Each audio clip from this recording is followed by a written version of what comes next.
సంగీతంలో ఎక్కువ మార్పులు వచ్చినాయి మీరు చెప్పారు ఇంతకు ముందు. ఇప్పుడు సోషల్ మీడియా మాట్లాడితే రీల్స్, స్టోరీస్, షార్ట్స్లోను అన్నిట్లో మ్యూజిక్ మీద ఎక్కువ ప్రాధాన్యత. యూట్యూబ్లో పెట్టుకోవడం, ఏం చేయటం, వీటిని అంటే ఆ పాటని ఇదివరకు కంటే రచయితకి ఓహో ఈ పాట నా పాట ఇంత పాపులర్గా ఇంత సోషల్ మీడియాలో వెళ్తుంది, ఇట్లా ఉంది. దాని గురించి మీరు ఏం చెప్తారు సోషల్ మీడియాలో సాంగ్స్ గురించి? ఇప్పుడు వ్యూస్ అన్న దృష్టిలోనే సక్సెస్ ఆధారపడి ఉంది. ఇప్పుడు నేను ఇంకేం కావాలి, మొట్టమొదటిసారి తెలుగులో 100 మిలియన్ వేగంగా 100 మిలియన్ చూసిన పాటగా అప్పుడు అందరూ అనుకుంది. ఆ 100 మిలియన్ అనేదే ఆ అంకె అనేదే ఇప్పుడు అంకె అనేదే మనకి పరమావధిగా అవుతుందన్నమాట. అంకె తెచ్చుకుంటున్నారా, వస్తుందా? వస్తుందండి. అంటే ఒక స్థాయి వరకే దాన్ని తెచ్చుకోగలరు. అంటే మీకు ఆ అంకె వస్తేనే కదా తిరిగి డబ్బులు వచ్చేవి మామూలుగా. ఆ అంకెని డబ్బులతో కొనుక్కోవడం అనేది కొంతవరకే సాధ్యం. ఒక వచ్చిన అంకెలో 5% నాకున్న అవగాహన మేరకు అంటే చూడగానే ఇన్ని మిలియన్స్ వచ్చినాయా అని ఆ పాట మీద దృష్టి పెట్టడానికి ఏమన్నా కొనుక్కోవచ్చు గనక. కొనుక్కోవట్లేదని నేను చెప్పట్లేదు, ఉంది, అది కూడా పబ్లిసిటీ స్ట్రాటజీలో ఒక భాగం. కాకపోతే ఒక స్థాయి మించి ఆ అంకె పెరగదు. దానికి నేను ఒక చిన్న చిట్కా చెప్తాను, ఇది కొనుక్కున్నారా లేదా అని చెప్పడానికి. మిలియన్స్ పెరుగుతూ ఉంటాయి, లైక్స్ కామెంట్స్ నెంబర్ అలాగే ఉంటుంది. అది మీరు కొనుక్కున్నట్టు లెక్క అనమాట. అండ్ ఒక్కోసారి ఒక రాత్రిలో పెరిగిపోతూ ఉంటాయి అనుకోకుండా, ఆ తర్వాత మళ్ళీ అలాగే ఉంటాయి ఆ నెంబర్. ఇవన్నీ చూస్తే కొనుక్కున్నారా లేదా అనేది తెలుసుకోవాలి. అది ఒక స్థాయి వరకు, ఒక నెంబర్ వరకే ఈ నెంబర్ గేమ్ అంతా నడుస్తుందండి. ఆ తర్వాత పాట బాగుంటేనే. ఇప్పుడు బేబీ ఉంది, 50 మిలియన్లు కొనుక్కోవడం అనేది అసాధ్యం అండి. అంత ఉండదు కదా, అసాధ్యం. 50 మిలియన్లు కొనుక్కోవడం అంటే ఎంతో పెట్టాలి. అంటే ఆ సినిమా పాటలకు పెట్టే బడ్జెట్ కి సరి సమానంగా పెట్టేయాలి. అంత పెట్టుకుని ఎందుకు కొనుక్కోవడం? కానీ కొనుక్కోవట్లేదని మాత్రం నేను అన్నండి, నేను మీతో ఏకీభవిస్తాను. కొనుక్కుంటున్నారు. ఇప్పుడు దర్శకులే తను అనుకున్న పాటని వేరే వాళ్ళు అసలు రాయలేకపోతున్నారు. చాలా మంది దర్శకులు పాటలు కూడా వాళ్ళే రాసేసుకున్నారు. ఇప్పుడు ఖుషి సినిమా సెన్సేషనల్ హిట్ అయింది, విజయ్ దేవరకొండది. ఆ పాటలన్నీ తన సేవ నిర్వహణ రాసుకున్నాడు. సో అలా రాసుకోవడం ఒక రచయితగా మీరు ఏం చెప్తారు? తప్పేం లేదండి. ఇప్పుడు ఒక్కొక్కసారి దీనికి దర్శకుడిగా నేనే న్యాయం చేయగలను అని ఆయనకు అనిపించి ఆత్మవిశ్వాసం ఉన్నప్పుడు పాటలు రాసుకోవచ్చు, అందులో తప్పలేదు. దాసరి నారాయణరావు గారు కూడా పాటలు రాశారు. జరగని విషయం ఏం కాదు. అయితే నేను ఇందాక చెప్పినట్టు కన్సిస్టెన్సీ ఎంతవరకు, ఎన్ని సంవత్సరాలు మెయింటైన్ అవుద్ది అనేది కాలమే చెప్తాను. అంటే కథ తను కన్సీవ్ చేశారు కాబట్టి ఆ కథ తాలూకు అవగాహన ఆయనకే ఎక్కువ ఉంటుంది. ఇక్కడ రైటింగ్లో ప్రొఫెషనలిజం కంటే కూడా ఈ కథకి ఇది కావాలి అనుకున్నప్పుడు రాయగలిగే విద్య మన దగ్గర ఉన్నప్పుడు రాయడంలో తప్పలేదు. చాలా పాటల రచయితగా మంచి పొజిషన్లో ఉన్న మీరు సినిమా ఇండస్ట్రీలోనే అది కాకుండా ఇంకేం చేయాలంటే? అంటే సరదాగా చేస్తాను తప్పితే, ఎవరు సరదాగా యాక్టింగ్ చేస్తావా అంటే అది ఏదో మొత్తం అవార్డు విన్నింగ్ పర్ఫార్మెన్స్ అంత దాన్ని మొయ్యలేను. కానీ సరదాగా అడిగినప్పుడు సరదాగా చేయడమే కానీ ఏది కంటిన్యూ చేయండి. లేదు, పాటల రచయితగా తప్ప ఏది అవ్వాలని నాకు ఏ కోరిక లేదు. ఈ పట్టుకొమ్మని అలా పట్టుకునే ఉంటాను ఎన్నాళ్ళైనా సరే.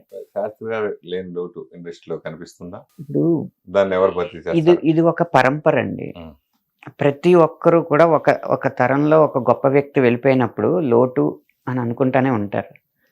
అది ఎలా కొనసాగుతుందంటే, ఎప్పుడు నన్నయ్య భారతం వదిలేసిన తర్వాత ఇంకెవరు రాస్తారు భారతం? నన్నయ్య లాంటి పండితుడు ఆంధ్ర శబ్ద చింతామణి రాసి అసలు తెలుగు అన్నదానికి ఒక పరిధిని ఏర్పరిచి, తెలుగు పరిధి పెంచి భాషను డిజైన్ చేసిన వ్యక్తి ఆయనే 3 పర్వాలు రాసి వెళ్ళిపోయిన తర్వాత ఇంకెవరు రాస్తారు అన్నారు. తిక్కన వచ్చి 15 పర్వాలు రాశారు.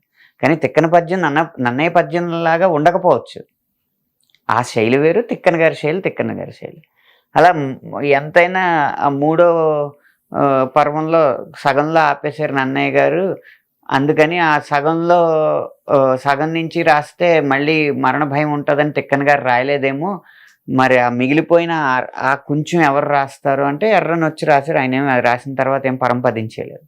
ఇలా చూసుకుంటూ ఉంటే ఆ స్థాయి, ఆ స్టాండర్డ్స్ అనుకుంటా ఉంటాం కానీ ఆ కాలానికి అనుగుణంగా ఎవరో ఒకళ్ళు వచ్చి పుడతారండి, అందులో ఏ సందేహం లేదు.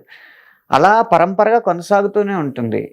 మనకు కూడా ఆత్రేయ గారు పోయినప్పుడు అలాగే అనుకుని ఉంటారు, కానీ తర్వాత మంచి పాటలు వచ్చినాయి. వేటూరు గారు పరంపదించినప్పుడు అనుకున్నారు, కానీ తర్వాత మంచి పాటలు వచ్చినాయి.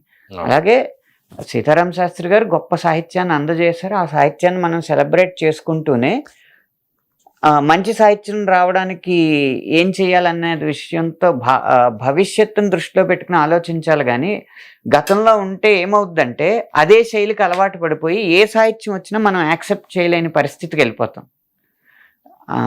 మొన్న ఎవరో అడిగితే చెప్పాను, ఇంకా సీతారామ శాస్త్రి గారి లాంటి పాటలు రావడం అసాధ్యం అండి, ఏం చేయాలంటారు? 2 మార్గాలు ఉన్నాయండి. మీకు అంతగా అలాంటి సాహిత్యమే రావాలి అంటే 2 మార్గాలు ఉన్నాయి. ఒకటి, ఆయనైనా మన దగ్గరికి రావాలి, మనమైనా ఆయన దగ్గరికి వెళ్ళాలి. అంటే ఇంకొక పరిష్కారం లేదు దానికి. లేదు ఆయన శిష్యరేఖం కానీ లేకపోతే ఆయన పోలికలతో శాస్త్రి గారి లాగా రామజోగి శాస్త్రి రాస్తారు, లేదా ఆనంద్ శ్రీరామ్ రాస్తాడు, లేదా చంద్రబోస్ రాస్తారు, ఇట్లా కొన్ని ఉంటుంది కదా. అలా సీతారామ శాస్త్రి గారి లాగా సీతారామ శాస్త్రి గారే రాస్తారు, రామజోగి శాస్త్రి గారి లాగా రామజోగి శాస్త్రి గారే రాస్తారు, చంద్రబోస్ గారిలా చంద్రబోస్ గారే రాస్తారు, అనంత్ శ్రీరామ్లా అనంత్ శ్రీరామే రాస్తారు. ఎందుకంటే ఇప్పుడు శాస్త్రి గారిలా రాయడం అంటే ఏంటి? శాస్త్రి గారు తన జీవితంలో అనుభవించిన జ్ఞాపకాలన్నిటి తాలూకు సమాహారం నుంచి వచ్చిన భావావేశంతో ఆయనకున్న నేపథ్యం నుంచి వచ్చిన సన్నివేశాన్ని చూసి ఆయన దృక్కోణంలో చూసి రాస్తారు. అందరూ సివి యోగి గారికి పుట్టినవారు అయి ఉండరు కదా, అందరూ టెలికాంలో పనిచేసిన వాళ్ళు అయి ఉండరు కదా, అందరూ మెడిసిన్ మధ్యలో వదిలేసిన విద్యార్థి అయి ఉండరు కదా, అందరూ ఆర్ఎస్ఎస్లో కొంతకాలం పనిచేసిన వాళ్ళు అయి ఉండరు కదా, అందరూ విశ్వనాథ్ గారి పరిచయం అయి ఉండదు కదా అందరికీ, అందరికీ రామ్ గోపాల్ వర్మ లాంటి పరిచయం అయ్యి ఉండదు కదా. ఇలా రకరకాల ఆ కాంబినేషన్ అంతా కలిపి ఆ శైలి అలా వస్తూ ఉంటుంది.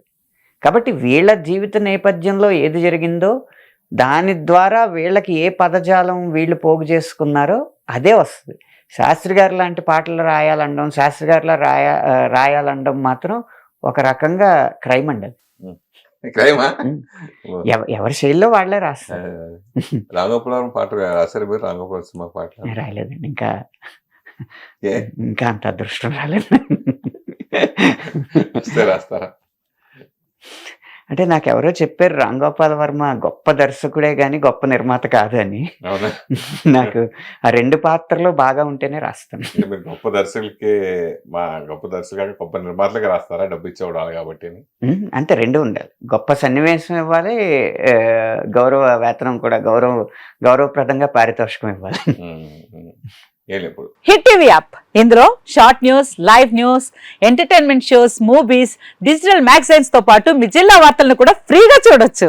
ఇంకెందుకు ఆలస్యం, వెంటనే హిట్ టీవీ యాప్ ని డౌన్లోడ్ చేసుకుని ఫ్రీగా ఎంటర్టైన్మెంట్ పొందండి. Hit TV app, hit TV app, please download hit TV app. Hit TV app ని ఫ్రీగా డౌన్లోడ్ చేసుకుని ఎంజాయ్ చేయండి. మీకు నచ్చిన ఎంటర్టైన్మెంట్ కోసం హిట్ టీవీ యాప్ ని ఫ్రీగా డౌన్లోడ్ చేసుకుని ఎంజాయ్ చేయండి. హిట్ టీవీ యాప్ ని డౌన్లోడ్ చేసుకుని ఆస్వాదించండి, ఆశీర్వదించండి. ఇంతమంది సెలబ్రిటీలు హిట్ టీవీ యాప్ ని డౌన్లోడ్ చేసుకోండి అని చెప్తున్నారంటే ఎంత మంచి యాప్ ఆలోచించండి. అమెరికా అమెరికా అమెరికా అమెరికాలో చదవాలనుకునే వాళ్ళకి విశ్వసనీయమైన పేరు మన శౌర్య కన్సల్టెన్సీ.